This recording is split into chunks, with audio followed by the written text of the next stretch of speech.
Broadcasting from the Meredith Hall Studios out of Carson City, Nevada. You're listening to Covering the Field with Big Richard Martin, Gator Gates, and Joe the Answer Ellison.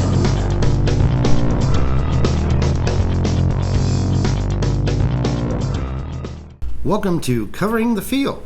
I'm Joe Ellison, and with me today are my fantastic colleagues, Big Richard Martin and Gator Gates. Fellas, let's start with football. Big Rich, the trade deadline was yesterday in the National Football League. Who got moved? Well, Joe, we have to talk about the NFL trade deadline. Man, I think there was more trades being done in the NFL than it was on the stock market down there in New York. I mean, trades were just, you couldn't stop seeing it pop up on the screen. You couldn't write them down fast enough. Had to be a record for trades, I would say, for a trade deadline. Exactly. I think that's something we're going to start seeing more and more, like the baseball deadline. I think football players usually don't go as much. Hockey usually has a bunch of them. Well, you got to make your moves, and the teams that are in it definitely made their moves. We'll start with the Dolphins. What about that, getting Bradley Chubb? He's on his 5th year of his contract, so they're definitely going to have to pay him. That's why the Broncos made the move, because they didn't want to pay him the big money, but they're already paying Russell Wilson. So they knew they would have a tough time extending his contract anyway. So what do? They get a first-round draft choice out of it. Great move by both teams. I think that addresses Miami's defense, which is 29th in the league. So they definitely had to make some moves to keep up with Buffalo and keep up with Kansas City. And I think Miami's making himself a contender. Then they go out and they traded Chase Edmonds also with him. So they're a running back, and they take that 5th-round pick from the Rams that they got. From the Broncos, and they turn around and get their Wilson Jr. What a great move. He was in the backfield last year with McDaniels. He knows the offense. He's going to fit right in. That was just a great move, I thought, by Miami. Yep. It's like San Francisco revisited in the backfield down in Miami with Raheem Mostert and Jeff Wilson Jr. Right, with a better quarterback, too, Tagovailoa. So I think that was just a great move. I think Tua's playing great. He's playing lights out. Another big move I was really surprised to see in NFC Central or North made that in division trade between Minnesota and Detroit. They give up their number 1 pick a few years ago. T.J. Hawkinson goes over to Minnesota. Minnesota's 6-1. Obviously sees that their tight end did go down, and they're in it to win it too. They're going to be playing. They're 6-1, not getting a lot of respect, I don't think, in the league. Nope. But they do play very close games. So when you play close games, you can see you can go one way or another. So yeah, that is so bizarre seeing a divisional trade like that. Exactly. Yeah. So, maybe they just don't feel Detroit's a threat, and Right. Maybe they're not as much as you would see Green Bay and Minnesota making a trade. Exactly. And then Chase Claypool for a 2nd-round pick. I think that was a good move to get him to the Bears. The Bears did trade 2 of their linebackers away in the last couple of weeks. They gave up Quinn, Roquan Smith, and Robert Quinn. Yeah, and Roquan Smith. Quinn ended up on Philadelphia and Smith on Baltimore. Right. And so it looked like they were taking. What do they do out and they get Chase Claypool? Claypool's been asking for the longer ball threat, and I think that really sits in with the Chicago quarterback. I think that he definitely has a long ball threat, and they're looking to the future, and definitely he's somebody they're going to build around. Okay, a couple more. How about Nyheim Hines traded basically to Buffalo. Buffalo trading away Zach Moss, who was a major disappointment for them. Right. Well, he's inactive 1 week and he starts the next week. You don't know what they were doing with him, but I think that Nyheim Hines also can line up in the slot, so he can catch the ball out of the backfield. I think that's something more that they're looking for than a typical running back as Zach Moss. Mm-hmm. There were a few minor little trades, but there was one more major one. It involved a player that hasn't even seen the field this year. Wow, Calvin Ridley. That's the one. Oh, man. That was such a good move by Jacksonville, I thought. Because they're obviously playing for the future. He's out, they say, at least this year, so he won't be back this year. Trevor Lawrence and Jacksonville probably looking at a top 7 at least draft pick they'll have, and plus now they have their deep threat with Calvin Ridley. So I think that was a good in the future move. Atlanta got to dump some salary, and Ridley, obviously an excellent receiver, was caught gambling, and that's why he was suspended for the whole year. Yeah, why he was not playing during the time he was on the injured reserve when he was gambling. So he made some 4-teamers and 8-teamers and didn't win any of that. didn't have really any inside information or nothing. Well, he actually lost because he didn't get any salary this year. So he lost big time on that bet. On that bet, yeah, for sure. Yeah, but he does have some mental issues, and you'll have to deal with those. So Jacksonville will see actually how much Ridley will see the field in the future, because mental health is certainly a factor in all sports. Right. So we'll see how that goes. So a lot of good trades. It was really, really exciting to see. It all was this exciting. So yesterday was really big. As far as the action on the field is concerned, what happened during Week 8? Well, Week 8, we're approaching halfway part of the season, and we kind of see Tom Brady loses 3. Can you believe that, Gator? 3 in a row? When was the last time that happened, Gator? Jeez.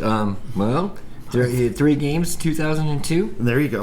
All right. 2002. Yep, 2002, man. I mean, he is definitely in uncharted territory for him. And Aaron Rodgers, I don't think he's ever lost 4 in a row. And Yep. He's got 4 in a row. He's got 4 in a row. Yep. They're tanking too, man. They're in the swamp out there. What about Jalen Hurts? He throws 4 touchdowns over Pitt. I mean, Wow, that was excellent. looking like he's an MVP candidate for sure. Well, yeah, A.J. Brown had 3 touchdowns in the first half himself. So we're going to give Tennessee. What were you thinking trading him? He's just a monster. What the were you thinking? Stop! Yeah. So he's doing great out there in Philadelphia. They moved to their undefeated season. I think they're 7-0 now, right? And what about? I think the biggest news is Seattle, don't you? I mean, the 3rd straight Most double-digit. surprising team. 3 straight Gator, 3 straight double-digit wins. Yeah, that's amazing. Yeah, they're playing great ball. He's Geno Smith. Scary. Don't want to play them. I don't know. I want to see it in my picks coming up here. I'm definitely not going to. I'm not buying on the Seattle. I think that they're playing good football, but I don't think they're a great team. Right? They play as a team. They play as a team, and it looks like the Coach Carroll's having a good job. He seems to be very light and likes coaching a lot better than would have Russell Wilson on the team. So, what about the Patriots? Takes the pressure off of him. Exactly. Russell Wilson's not there. No expectations whatsoever, and now they're in first place.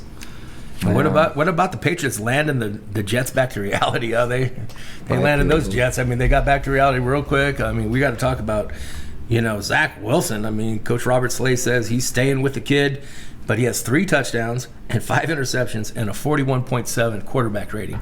So that's not getting it done. That's not going to get you. It might get you to the playoffs, but you're not going to go very far with that type of play from your quarterback. New England had 5 field goals in that game. I know. Yep.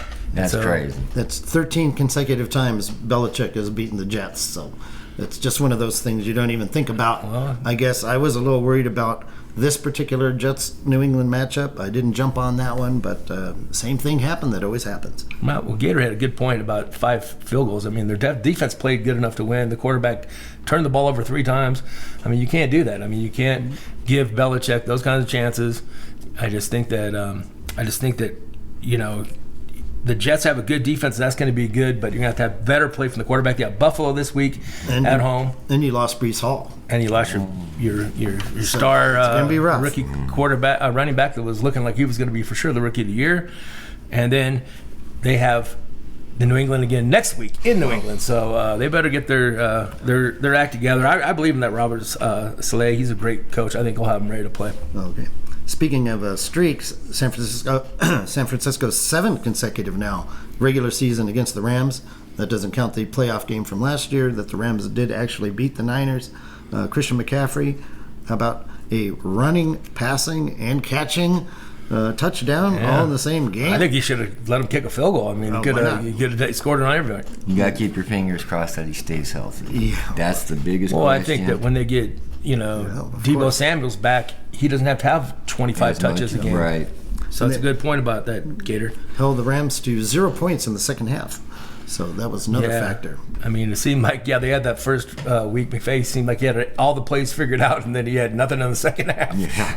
I mean, they were up 14-10 at halftime. It looked like, they were moving the ball, and they were planning on getting that win, and they just didn't show in the second half. The most bizarre game had to be Carolina-Atlanta without ruining any you got hose possibilities down the road here in our show this evening. That was a pretty bizarre game that ended up going to overtime. Absolutely, and I mean, DJ Moore has a miracle catch. with 12 seconds left to would have given him the lead, takes his helmet off, runs down the sideline, gets an unsportsmanlike penalty for taking his helmet off, and now Eddie Pinero has to kick a 48-yarder. He hasn't missed an extra point all year, and 48-yarder, 45-yarder he missed, and then they go to overtime. There was 10 lead changes in that game. I think Marcus Mariota is really showing himself. And talking about, Marcus Mariota is my comeback player of the year. Do you guys have a comeback player of the year you like to? I think by the end of the year, Derrick Henry, if he has 2,000 yards rushing, it's going to be impossible. Well, that's to ignore MVP, that. Joe. That's MVP season. I mean, he was still second in the league in rushing, and he missed 6 games last year. So, but he is on that list of he comeback player of the year. number 2 on odds to win the comeback player of the year. I like your pick, but I'm going to keep it open. I mean, we're only halfway. Only halfway, but I think if Marcus Mariota, they're 4-4, so they would probably make the playoffs, and they still could draft in the top 10, right? With a 4-4 with an even record. I think if you make the playoffs, I think you definitely move up down the draft. They won't allow you to bet where you would normally belong. You end up being the last playoff team on the list. So. But I want to bring up that Atlanta did have 3 touchdowns in that 3 minutes and 6 seconds left. All right, man, you can't count that guy out. And right now you can get him at 40-1 odds to get the comeback player of the year. That's not bad, 40-1. Yeah, exactly. And I think if he makes the playoffs, I think that Saquon Barkley's the leader right now for it. He's second in the league in rushing, and he's had a couple bad years, but he's been injured. But his talent-wise is there. Marcus Mariota was a backup quarterback / probably practice quarterback. The injuries always come into play. And when you're talking about those type of awards, right. The injuries always do. Well, yeah, one of those guys might get hurt again. Yes. But we got to wait to see that. Well, exactly. We also have to give a shout out to how about the Washington Commanders? Tyler Hanke, we were all clowning him out 7-9 record, and he threw a beautiful throw. Yeah, what a beautiful Should have been throw. starting the whole year. The heck with getting Carson Wentz. What a waste of time that was. They moved to 4-4, and that's 2 straight wins for Tyler Hanke, and it seems like they play good defense out there. This kind of looks like the defense of 2 years ago, and I don't think Wentz would have won that game, personally. Yeah, I don't think he would have made that pass. I don't know, maybe was it McLaren? Who made the catch? It was McLaurin. Yeah. I don't know if you'd have. On my fantasy team. Oh, well, that's good, yeah. Well, Gator, you have some inside information, I guess, for that. But after all that positive talk, I got to talk a little about Las Vegas. Wow. No positive talk there. What a bummer, Joe. I didn't think they'd even cross midfield, but apparently, I guess at the very end of the game, they finally did make it past the 50-yard line. Yeah, good job. Talk about a bagel they laid up. So. Yeah. Jacobs only got 38 yards. He'd been kicking butt until last week. It looks like, 24. So the Saints, you're telling me have a chance in that. Everybody has a chance in the NFC South. There's... Yeah, and Tampa Bay is still the favorite. Jacobs had 38 yards rushing, Joe. 38 yards rushing. Yeah, that's unbelievable. So that should be 1 carry for him. Well, New Orleans had been in so many over games. Their defense had been terrible. They gave up 42 points the week before, and then they give up 0 to the Raiders. That's not a good sign. So crazy. Yeah. We'll give credit quickly to Miami holding Detroit to 0 points in the second half and winning that game, coming back. Yeah, Tua looks good. Yeah. Him and Tyreek Hill and he had 180 yards. He's on pace right now to get 2,000 yards, and that would be Calvin Johnson's single season unbelievable yardage record. So he's liking the trade to Miami. Kansas City's doing fine too. Kansas City's doing fine also for sure. Yeah. Minnesota's won 5 straight. That's super surprise, I think. People did have them to win the division, but only 1 loss at this point. That's pretty amazing. Dallas took over Chicago's bad defense, I guess, pretty much. What about Dallas just dominating? And Justin Fields not wanting to touch down Micah Parsons while he's laying on the ground with the ball. I'll just jump over him and let him get up and run into the end zone for a touchdown. I think they should be deducted from their paycheck for things like that, Joe. Yeah, we're not in college anymore. Yeah, exactly. He's not down at that point. Why should I pay you then? Well, Justin Fields had a decent game, and I think that the Chicago Bears are going to be, like we said, this week of Claypool, and he likes to throw the deep ball. So I think, how does New England get smoked by Chicago, and then Dallas comes over? That we put it out that Chicago is. Well, I'm talking with my producer right now. Yep, they're last in the league against the rush, and New England can't do anything. New England doesn't run the ball, and Pollard runs all over them. Yeah, so Pollard looked beautiful. And speaking of looking beautiful running, Derrick Henry, 4 straight games he's rushed for 200 yards against Houston. Is that even possible? Is that a misprint? No. That's unbelievable. Yeah, he pretty much gets his all-pro stats just playing Houston twice a year. He's got to circle that on the calendar all the time. Exactly. And of course, the Monday night game, Cincinnati missing Jamar Chase big time. They were down as much as 25-0, and they looked out of sync. Right, and I did pick Cincinnati, but I had to pull that from my picks when Jamar Chase came up on the injury report on Thursday. I mean, he's out 4 to 6 weeks with a hip. That's actually a whole story there because the over and under was, I think, a half a point. Don't ruin my host story. Sorry, that's a prelude to the You Got Host segment. Looking forward now to Week 9. What's the latest player and injury news? I mean, there's only a couple things that really happened. We said Jamar Chase is going to be out, and also Rashad Bateman's going to be out further with his foot injury in Baltimore. But that's the bad news. The good news is they're getting Tyrus Bowser and David Ajabo is coming back for their linebacker. Plus, they picked up another linebacker from Smith from Chicago, Raquan Smith. So, I mean, I think that they're trying to shore up that questionable defense, getting ready for the postseason run. And we got Tre'Davious White coming back for Buffalo. Yes, and that's another bad news for the Jets. I mean, you're gonna you get the All-Pro quarterback coming back. Is going to play his first game, and also Cooper Kupp had an ankle injury at the end of that San Francisco game, but he's listed today, and it looks like he's going to make the start. Okay. Well, taking a look at last week's games, point spread wise, 9 favorites and 6 underdogs covered. I can't remember a week where the favorites actually outnumbered the underdogs this year. 7 road teams won, 4 underdogs. Only 4 underdogs won straight up.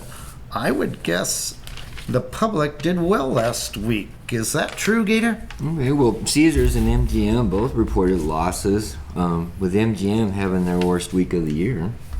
Oh, so that was the public's best week of the year. Exactly. Well, naturally. 9 favorites, 6 underdogs. Exactly. That's the way it goes. All right. Well, last week there were 8 unders and 7 overs. Very mediocre. Through week 8, 71 underdogs, 52 favorites have covered. 53 road teams have won straight up, and so have 47 underdogs. There are only 11 teams above 500 against the spread. Only 7 teams, just regular, in the AFC have a winning record. Only 5 NFC teams have a winning record. Pretty sad. Overall, looking at the overs and unders, 72 games have gone under, 51 have gone over. And division games now, 27 have gone under, 13 over. Wow. Yeah. So division games, when you know each other, generally, you lean towards the under. Doesn't matter what their records are. Exactly. So we'd like to thank Butch, the Rain Man Roberts, for those great stats. So, Big Rich, what are your picks for this week's games? So, according to the Rain Man, we should be taking the home underdogs. and the points. Home dogs. And under. And under. Generally. Well, I'm going to go with my first one. I'm going to stay with the Dolphins. I'm going to ride the Tua with their playing the Bears. So I'm going to take them and I'm going to drop the 5. I love this game. I love the Falcons plus 3. And their defensive back is totally destroyed right now. They're playing Armstrong is the only good player they have in the DBs, and he's questionable. So they've given up 40 points. I'm going to take the Chargers. So I'm going to take the over 49. I'm going to say they're going to score some points in that game. Okay. All right. I'm going to stick with the home dogs. I'm going to like the Lions plus the 3.5 against Green Bay. They always play them tough in Detroit, and I still think they did run the ball pretty well in the second half against the Bills. Beat me by the hook on that one. Green Bay came back and Green Bay like to be running the ball. Right. Let's take the ball out of Aaron Rodgers' hands, and we'll start looking better. Sure. It's I kind of like that. Definitely love the Patriots this week against a rookie quarterback. They're having Eslinger, Sam Ellinger, and Belichick does to rookie. Very good point. To quarterbacks, he owns them. And then my other one I'm going to take, my last one, I like the Cardinals -2 against the Seahawks. The Seahawks streak ends. The Seahawks streak ends. They come back to reality. They're going to be at home. And actually, the Cardinals were winning against Minnesota at one part of that game. It seems like they keep shooting themselves in the foot. I think they get it together and they get a win and bring Seattle back to reality. Well, yeah, Murray had 2 interceptions in the second half of that game for Arizona and definitely cost them. Exactly. And Gator, did you have a pick or two? Okay, well, I'm trying to go through these picks over here, and I can't argue any of those picks. Okay. The only thing I did have Baltimore circled over New Orleans, but if you're going with those stats that you were reading, Joe, maybe you just got me to think maybe New Orleans can beat Baltimore. Absolutely. Baltimore It's going 2 down there points. is pretty hard. It's 2 points. But I think that, Lamar Jackson is a different beast than David Carr. And I think that he'll be able to get past Derek Carr. I think he'll be able to get past midfield easily. But that defense is playing good. That might be. I can't argue with any of your picks, Big Richard. I can agree with you. Okay.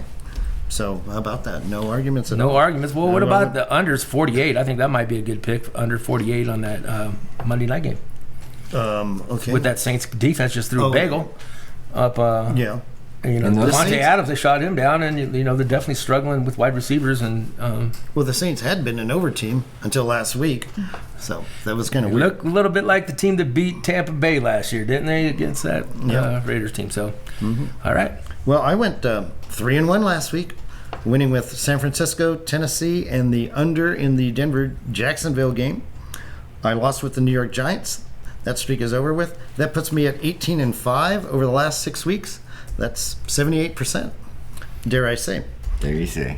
This week, I like Jacksonville at home against Las Vegas. I watched that entire Las Vegas game. Boy, do they look bad. Well, it's hard to put money on them, Joe. You don't put money on Vegas. You either bet Jacksonville or you stay away from that Yeah, game. exactly. And I'm gonna try Jacksonville. They're getting a point. Surprised to see that.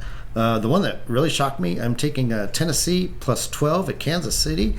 When I saw that spread, I go, whoa, plus 12? This is Tennessee we're talking about here, not Jacksonville. Wow, I mean, you look how good they did against the great defense of San Francisco coming off a bye week. I understand. I think that's what justifies the 12 points. But I'm with you, Joe. I like the points in that game. Yeah, Tennessee wants to run the ball a little bit, and Derrick Henry obviously is going to have to play well. I'm not sure what Ryan Tannehill's status is for this week. He's still questionable. so Still we don't know. questionable. Okay, but if he plays, Something to watch for if sure. he plays, I'll like him even more. I'm going to go with the Los Angeles Rams and Tampa Bay Buccaneers to go under 42.5 points. I'm not sure who or how anybody is going to score in that game. Rams look terrible. Tampa Bay can't score either. And Miami and Chicago to go over 45. I think you mentioned that. Yes. That should be a pretty high-scoring game. I'm in agreement with you on that. Okay. Well, So- Gator, you had a good pick on that. What was your on the Tampa Bay's takeaways?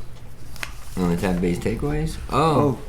Yeah, they had no turnovers in last 4 games. So they're not getting the ball. But this was a team, guys. Preseason, everybody was talking about how good their defense was going to be. Yeah, take the ball away. You don't win that turnover margin, you have a tough time winning the NFL. So, yeah, you guys are right. I don't know. Yeah, I don't think the Rams will be able to take advantage of that a whole lot. I mean, Cooper Kupp, yeah, one player. That's all they got, and he's slightly injured. He has got an ankle injury. Okay, and they can't run the ball. They can't do anything. So we have to move on now to the colleges. What were the big stories from last week's action? Well, I think we know Ohio State, Tennessee, both 8-0. I mean, TCU, they're 8-0. Kansas State whopped Oklahoma State. That was stunning. 48-0. Oklahoma 48 to State was nothing. 9th in the nation going into that game. And then Auburn, their head coach, see you later. Brian Harsin from Boise State. Boise was State. not a good fit. It's not a good fit for the SEC, man. Back to the Mountain West he goes. I think another big thing was Nolan Smith. When that Georgia game, he lost. He has a torn pec, and he's out for the year. That's their number one defensive player. Even like they're saying, Kirby Smart was saying that he's just his leadership is probably going to be missed more than his talent, and he leads the team in sacks and with 8 tackles behind the line of scrimmage for a loss. So that's a big loss for Georgia.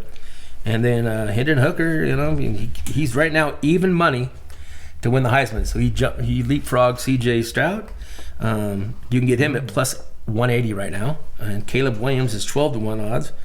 But I mean, the guys I'm going to toot for the Heisman. I got to talk about Jalen Hyatt from Tennessee. You look at his numbers. The receiver, and he has got 14 touchdowns already. I mean, he's kind of reminds me of was it Devontae Smith when he won the Heisman a couple years ago? Sure. His numbers. He has 907 yards right now in receiving, and Devontae Smith in 5 games, more games, had 1,800. He has 14 touchdowns, and Devontae Smith had 23 touchdowns that year. So pretty similar. We'll see how he does this week against Georgia. Right. If he can get a couple touchdowns. Kentucky had a major letdown in the defensive backs. They just let Hyatt go free, and the cornerback released him to the safety. The safety went for the other guy, and Hyatt was running by himself. I mean, I don't even know if you should give him a touchdown for that on the stats. I mean, he just ran down the field by himself. It was an easy touchdown. Henry Hooker hit him. He could have dropped it. Yeah, if he played for Tampa Bay, he probably would have. But thank God he didn't, because I took Tennessee in Or that Green game. Bay. So If he played for Tampa Bay or Green Bay, he would have dropped it. For sure. So I mean, but it's something that he's at 40-1 odds, and Stetson. You still get Stetson the fourth, the quarterback for Georgia. You can get him at 75-1 odds right now. I mean, they're still 8-0, and I think if they run the team, he has a shot at it. Yeah. So the only other game I kind of want to mention was Michigan winning 29-7 over Michigan State, but that wasn't the story. It was the brawl afterwards. That was so interesting. Everything. What I saw of course, on social media was he was by himself over there. Why was he even there? I mean, and then those guys were swinging helmets and kicking them. I thought I was back working my prison job. I was about ready to throw tear gas out in there. But no, there's definitely going to be some hardballs talking about criminal charges being placed against Michigan State. So stay away from Michigan State right now when you're betting this week. All right, that's a good tip. Of course, the other big story. The College Football Playoff Selection Committee released their first rankings of the season. Of course, the only rankings that matter are the last ones at the end of the year, which they could totally turn upside down if they want to. Sure. But what were the results? Well, no big surprise, except for maybe Tennessee and Ohio State, 1 and 2. Tennessee being number 1. Ohio State being 2. I mean, but they're number 1 in offense, but their defense, I mean, they're also giving up over 40 points a game in defense. I think they played Kent State or something or some, mid-team, and they give up 20-some points. Was it Morgan State? Morgan State. They gave up Murray State or something. They gave up like 20-some points in that, Tennessee Martin. Yeah, exactly. It was one of those. Yeah, exactly. But still, it shows you that, you can throw the ball on them. Mm-hmm. And so you're going to have to out-punch Tennessee. You have to outscore them, no doubt. You're going to have to outscore them. So that means I think Ohio State's a little bit more rounded in defense, even though they did give up 21 points this week to Penn State. I was a little bit surprised by that. They didn't cover because of that. But, I mean, Penn State was at home with their wideout, and they always play Ohio State tough. I thought TCU kind of got snubbed. They're absolutely. They're 6th. Did they get 6 or 5? Michigan was 5. Well, let's see. We're going to go. Just give you a list now. Tennessee 1, Ohio State 2, Georgia 3, Clemson 4, Michigan 5, Alabama 6, TCU 7. TCU not getting any respect whatsoever. They kind of remind me of Cincinnati last year, maybe a little bit, and seeing how much Cincinnati got blown out by Alabama last year. I think it's the same thing. I've got TCU ranked ahead of Alabama. I'm not changing that. Well, they have lost, and Alabama's lost to Tennessee, who's number 1, the number 1 team on the big. They could have lost to Texas A&M very easily. Very easily, yes. So they should have 2 losses. They should. Well, they're right. That seems to be what Alabama does, and then they turn it on this time of the season. They sit back, rated about 4th or 5th, 6th, and then they come in with the catbird seat and they win the SEC, and they got to put them in. Clemson seems overrated to me at number 4. I would put Michigan ahead of them. I'd put TCU ahead of them, and then Clemson, then Alabama. But that's Clemson, just me. I mean, like you said, TJ Uiagalelei is having a harder time. They got the other kid from Austin we talked about last year, the rookie. Seems a little bit like Trevor Lawrence's situation there. I mean, I'm pretty sure TJ's going to have a short leash because the kid from Texas, is not even a redshirt freshman, a true freshman, played so well last week. Mm-hmm. And they're on a bye this week, but I think Clemson probably has the easiest road to the Final Four. Oh, yeah, for sure. Because the ACC not being as strong. And so we talk about the games this week, Joe. We got some really big ones. We'll start with SEC East, number 1 versus number 3, Tennessee versus Georgia. Yeah, number 1 and 2. If you 3, I guess the college rankings, football, but the 1 AP and 2, poll, and the AP poll, poll, yes. right?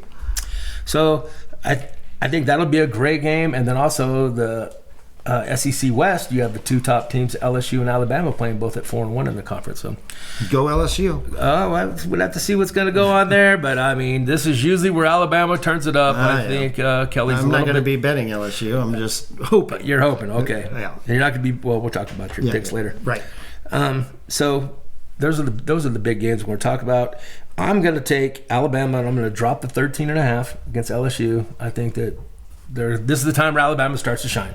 Right. So if you go by history, I think Alabama shouldn't have any problem going into Death Valley and getting that win. Okay. I like Tennessee. Tennessee was getting 10.5. If you got them early this week, they opened at 10.5, and right now they're currently 8.5. Yeah. And I think Tennessee has a chance to beat them. I really do. I think that this is going to be a great game, high-scoring game. Let's enjoy that game. Put that on your number 1 game to watch this weekend. Tennessee take the 8.5 at Georgia. Uh-huh. All right, I'm going to go with the Friday game. Washington is dropping 3 at home to Oregon State. Michael Penix is the number 1 passer in the nation with the most yards passing. Should be a good highlight show Friday night. Take them the home team, take the Husky, take the Dogs over the Beavers. Okay. All right, Iowa and Purdue. I can't believe this. It's at 42. It's the first time I've seen Iowa. 40.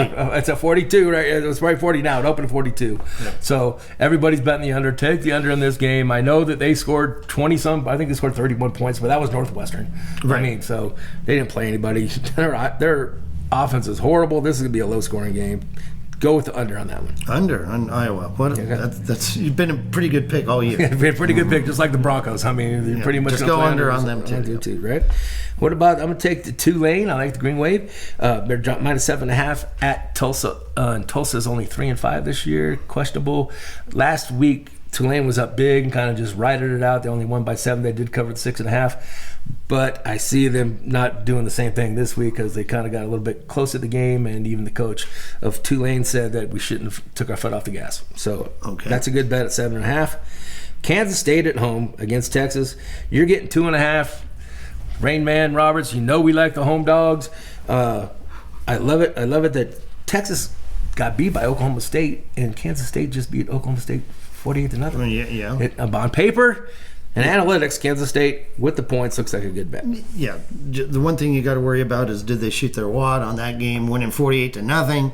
It was such a laugher that it's tough to bounce back. Yeah, they're playing in sometimes Manhattan, and that's a good place to play out there in middle Kansas area there, and that's Well, I certainly hope that happens. Yep. Well, I'm gonna take the Wildcats. Okay. The deuce is gonna be loose this week. Well, as far as my picks, I had Syracuse last week. Little did I know the quarterback was going to get hurt. It was even before halftime or early third quarter, and Syracuse stopped playing. Well, they got manhandled by Notre Dame. It seemed like they were a more physical team, and they got back to reality, which brings you question marks on Clemson because Syracuse had Clemson on the ropes, big time. So. But I'm totally agreeing with you on Tennessee plus 8.5 at Georgia. That's going to be a great game. Tennessee, the best offense in the country, right? So, averaging 49 points a game, Joe. As strong as Georgia's defense is, they did lose their number 1 D player. It should be a great close game. I'm touting TCU. I might as well start betting on them. -10 at home against Texas Tech. Texas Tech was a huge disappointment last week. Didn't show up. They didn't show up at home. No. So what makes me think that they're going to show up on the road at TCU? Nothing really. And Boise State -7 hosting BYU. I watched that BYU game.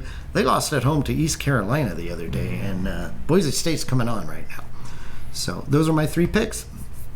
Now we must talk about baseball. How does the World Series stand?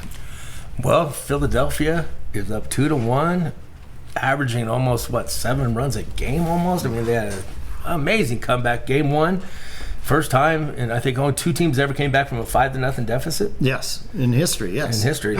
So they had a great comeback win. It seems like that gave them the momentum, and then Houston comes back and gets a game 2. Well, that game 1. Justin Verlander. What a great pitcher he is until the World Series starts. and then he's not very good at all. He's one of the worst in history. Look like Clayton Kershaw out there pitching in the World Series. I don't know. I mean, Well, Justin Verlander, like you said, continues to struggle. His ERA in the World Series is 6.07, worst among any starting pitcher with at least 30 innings. And that's in history, huh? And that's in history.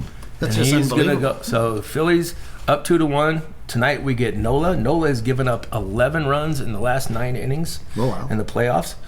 Me and my close friend partner had that game against San Diego when Nola was pitching. We were up 4-0, and we were trying to cash our ticket in early.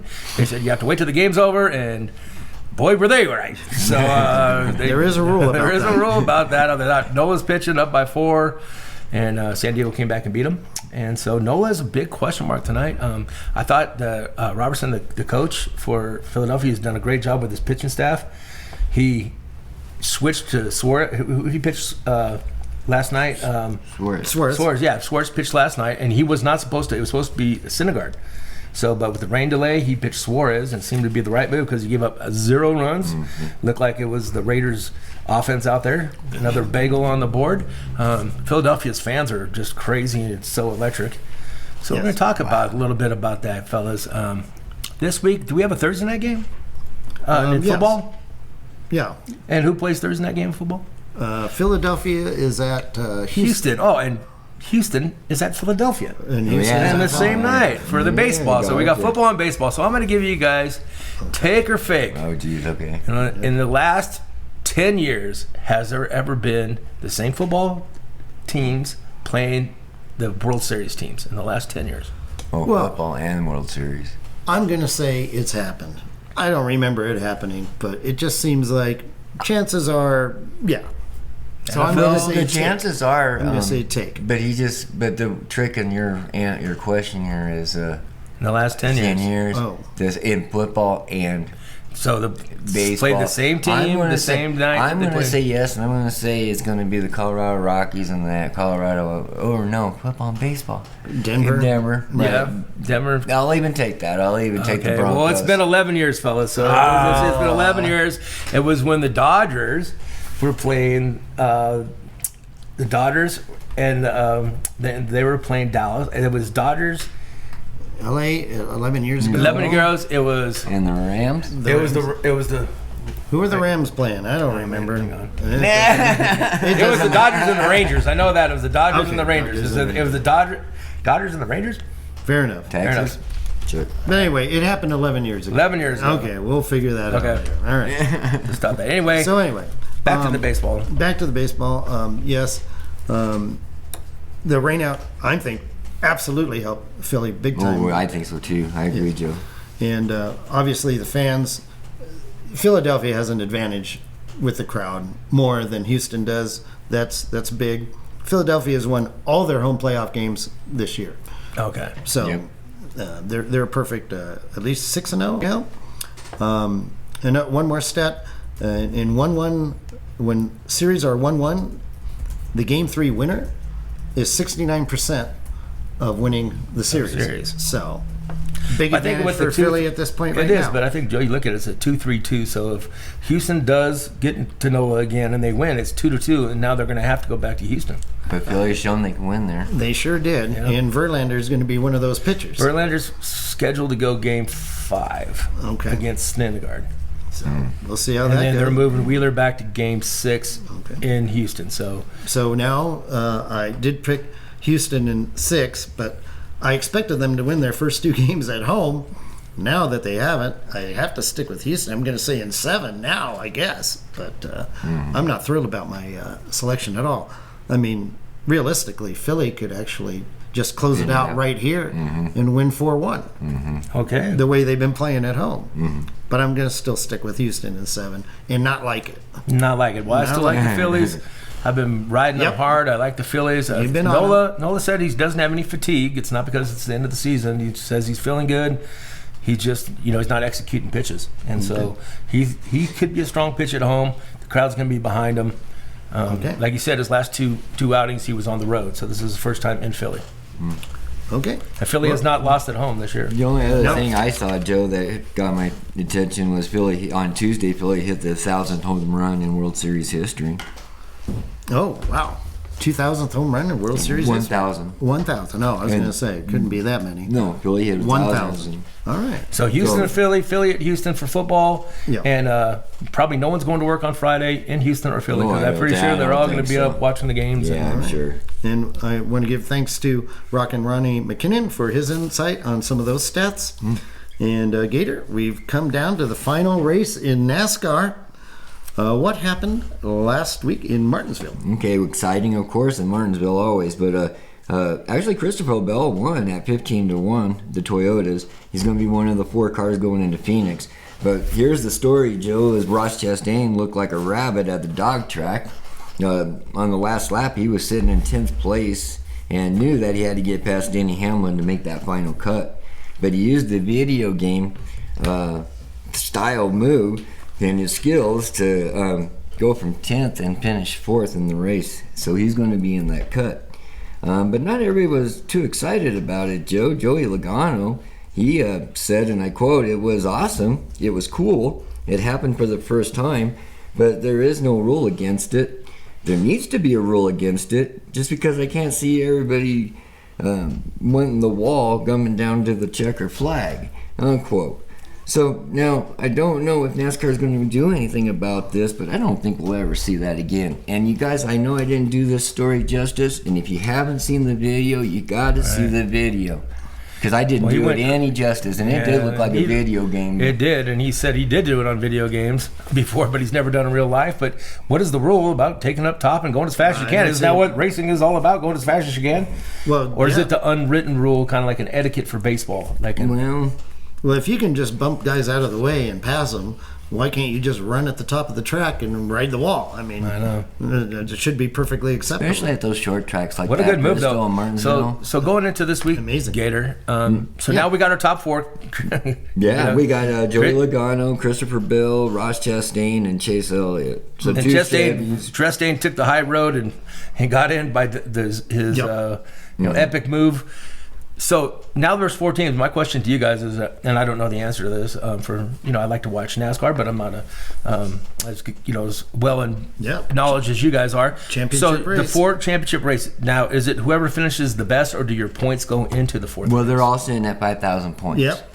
So this is it. One race.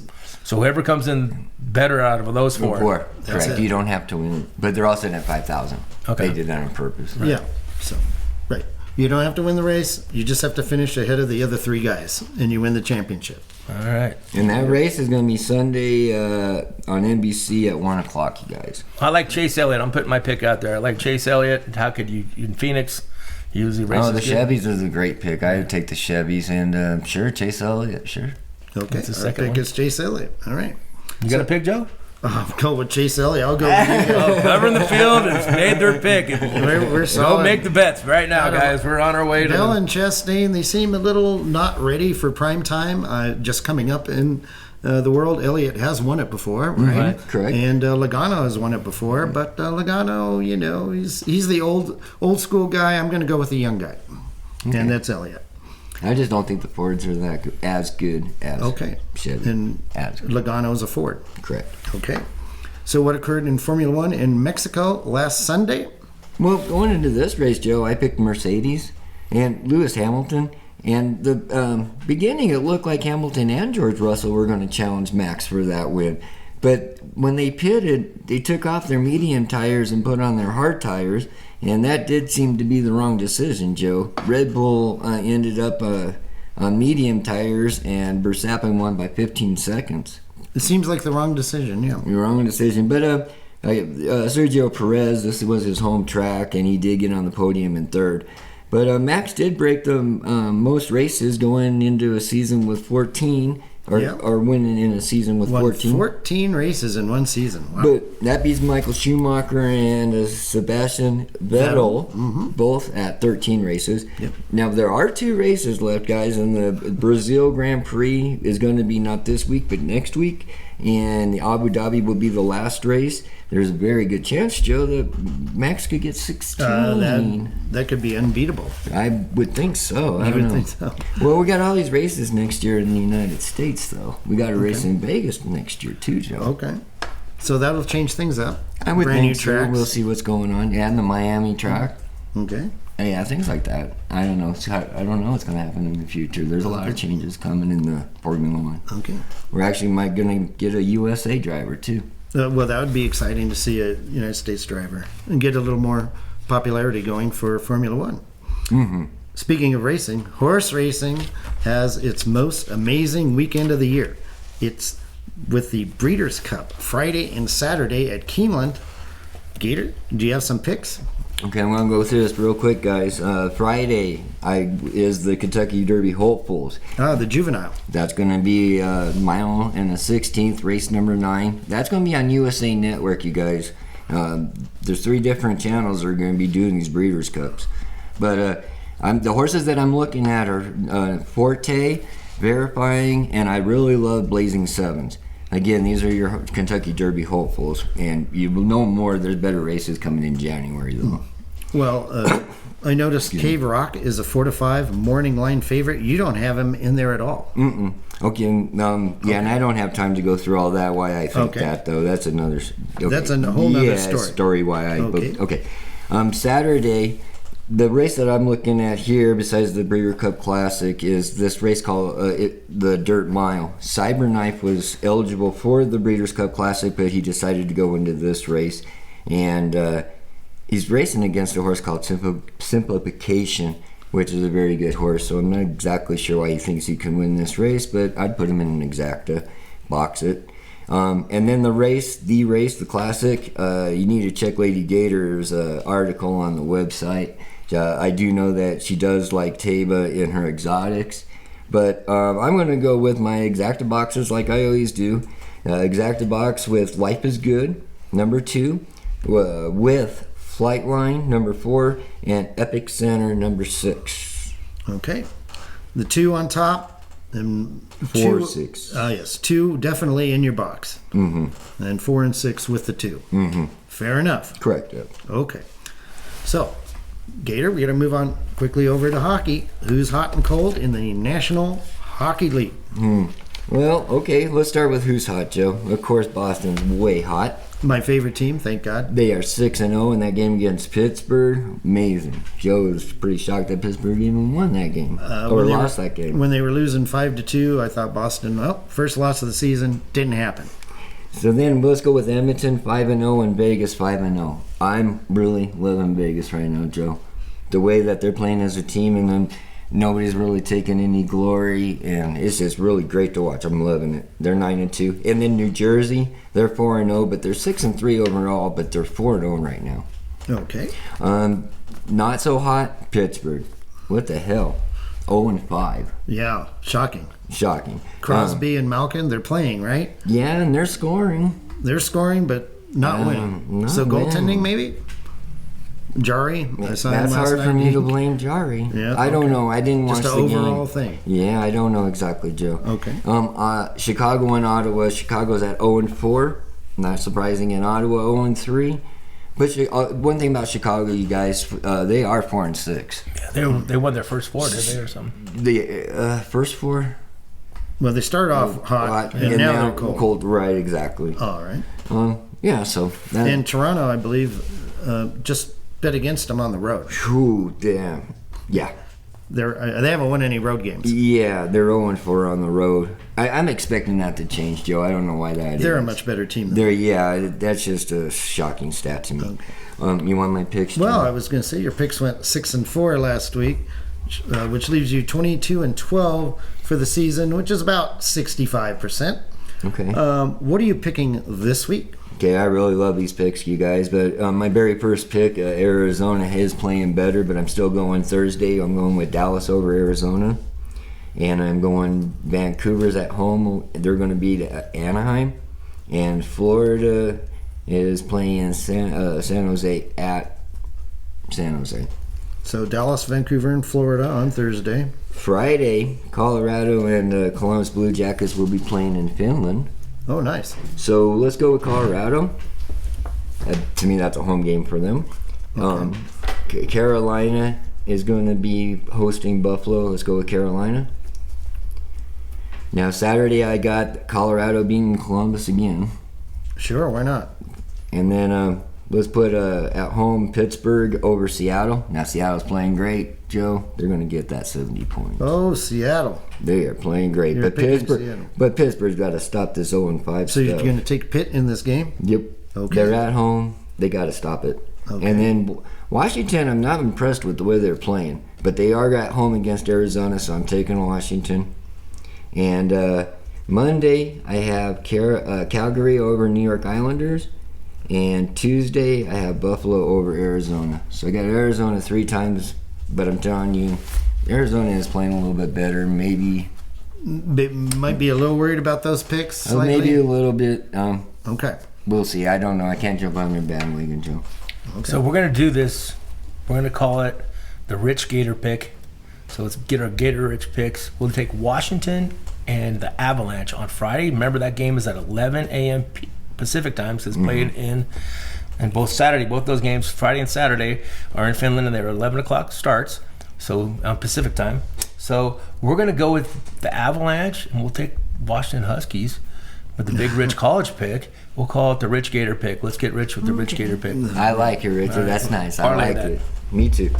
Okay. Moving on, a couple final notes. The Canadian Football League playoffs begin this weekend, and in the NBA, Brooklyn head coach Steve Nash got fired, which was just a matter of time.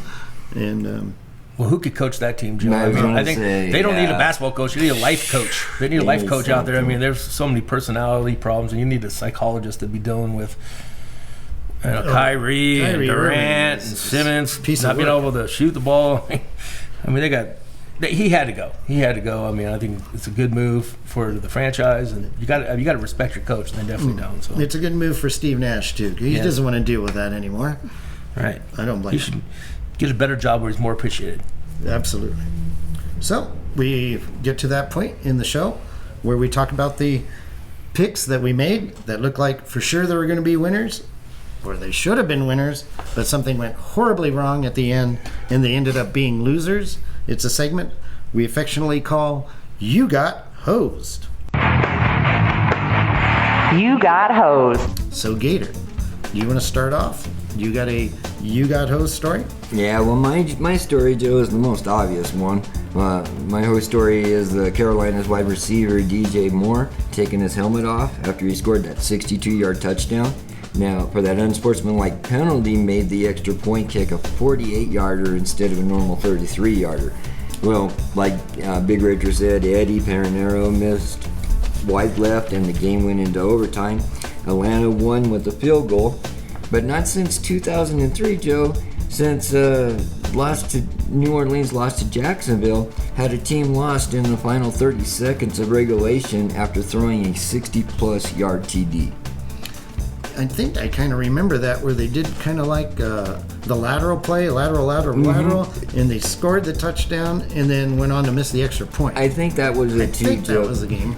But John Carney missed the extra point kick, and Yep. that would have tied the game at 20 apiece. That's the one. Yeah, I think I remember that too, Joe. But if you had Carolina money line, and also I got to put Eddie in there. Come Eddie on, Pinero. that's not fair to Yeah, him. they were calling him Steady Eddie. But Yeah. Pinero, he had 23 out of 24 field goals before that, and you know he missed. He's still over 85% field goal, which is outstanding. But and that's not fair to put all that on him. That's not right. So I think well, I think that you they're all got. I think they're hosed. gonna. Everybody got hosed. They're just gonna weld his chin strap to DJ Moore's helmet this week and keep his Duct helmet tape on, it, duct tape it on there, Yeah, that's keep what I put would some do. Gorilla Glue on there or something, and keep your helmet on, buddy. You had the win. Was that also your You Got Hosed? That was story? my You Got Oh, hosed. But well, my it a thing was popular- how did the DJ get behind him? I mean, he suckered him in. He suckered him in about the 30. There's 12 seconds left. All you have to do is tackle him and bounce. They had no timeouts. There was they should have had. That's on the coaching and the players. They should have had 2 safeties in the end zone and 4 on the 10-yard line, 4 corners on the 10, and just knock the ball down and keep him in field. The game was over. There's no way should DJ Moore get behind you. Yes, that was inexcusable, no doubt.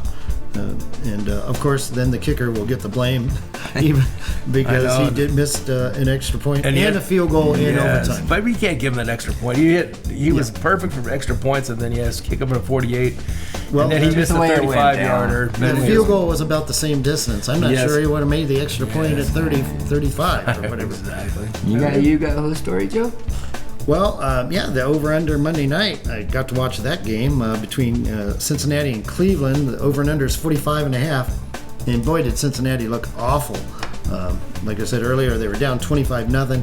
They're much better than that. Their kicker, Evan McPherson, was a Pro Bowler last year.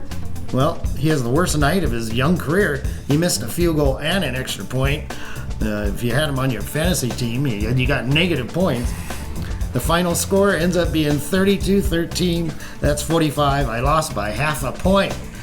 I got hosed. Gator, there was a lot of half-a-point games. I mean, the hook got a lot of people this week. I can tell you about 4 of my picks. I lost by the hook too. So I think the public did very well this week, though.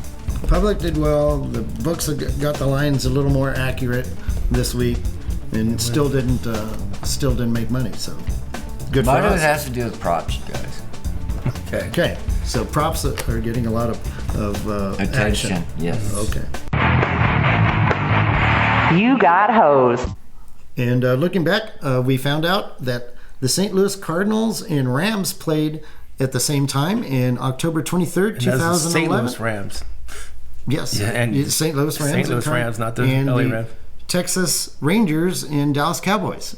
Yes, that was I guess 11 years they're- ago. Yes, that's when they met, and both teams Played on the same day. Both cities both played on the same day. All right, and that's it for the show. I'd like to thank Big Richard Martin, Gator Gates, all our contributors, our producer Cornelius, and all you listeners out there. And next week, we look forward to bringing you another episode of Covering the Field. You've been listening to Covering the Field. Email us at coveringthefield@gmail.com for all your comments or questions. Find us on Twitter @CoveringField. And of course, always check out the website for our picks of the week and updated articles. coveringthefield.com.